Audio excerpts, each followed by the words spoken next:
everybody. My name is John Andrews, and tonight I'm going to be talking to you guys about what I've been working on for the last 7 weeks, um, which is General George Washington's strategy and how he won the American Revolution. So, the focus of my work revolved around Washington's overarching strategy and how it did not change throughout the war, but his tactics and some of the military means that he employed did. So, looking at Washington today, a lot of people see him as a tactical leader who utilized a semi-Fabian style approach to warfare. And what I mean by Fabian style approach to warfare is what you consider today a guerrilla style or insurgent style tactic, where you're preserving your force in a defensive mode and then attacking the enemy when you have the preponderance of force or overwhelming numbers or odds are on your side. So it's almost a guaranteed victory. Some historians look at Washington this way, and that's a very shallow approach to what he did. Although some of his tactics would suggest that, especially early in the war, 1776, 1777, that's not a whole picture of Washington's strategy. So my work focused on the other aspects of it, which made it an actual strategy versus just mere military tactics, because there is a difference. So my work focused on the four factors that Washington utilized and how he framed his strategic approach to war. And in that, and how he tactically implemented those means, but still focused on those means as opposed to just pure tactics, brute force against the British Army. So his theory or strategy and how he won the war was he had to preserve his force or preserve the Continental Army. He had to attrit the British Army. He constantly was trying to gain, maintain, and strengthen foreign allies or alliances, or any alliances. And then lastly was maintaining a strong public support. So I'm going to go into these just a little bit. So in his first two considerations, those are more of a military mindset.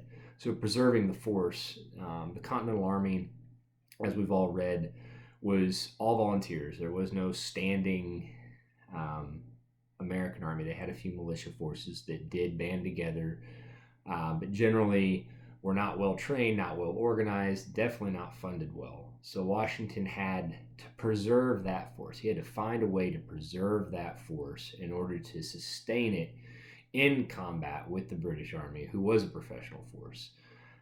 So there was a lot of issues he had with that, and which caused him to tactically change what he did, or his onset of the war carried on with the offensive strategy to eventually rid the continent of British forces in 1776 after the siege of Boston. However, the British came back, seized New York, and then that started Washington into a defensive posture, where he mainly stayed up until late 1777, early 1778.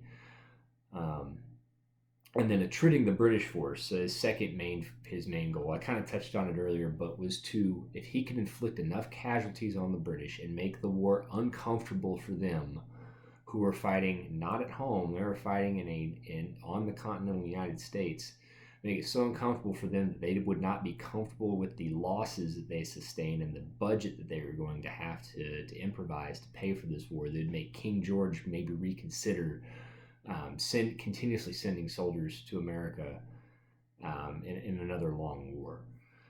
So that was Washington's second strategic approach. His third strategic approach was gaining and maintaining allies, and he did this for two reasons. One, he understood that since his army was limited in its scope and ability to perform actions as the British, he needed strong allies. And he eventually got those through the French, after going through the Canadians, after going through the Native Americans, and generally failing to build strong alliances with both of those nationalities. But he did win it with the French, as we've all seen in history, which helped him logistically and whatnot throughout the war. And then the last was the popular support. So that was how his home logistics worked. He only got support from colonists that were supportive of the revolution, which was not everybody. So certain towns or certain cities he would be able to gain more support than from others. That's where he gained the militias, he would use those tactically to go out and aid his campaigns with his regular troops. And he incorporated a vast spy network, which has come to light in recent years in popular fiction, but it is a real thing. He was able to utilize spies to help him win the war effort and outmaneuver the British in certain areas. So that's what I've been working on for the last few weeks. I hope you guys have enjoyed my post. I hope everybody else had success with theirs. And I look forward to hearing your feedback and seeing what you guys have been working on for the last few weeks. Thanks. Bye.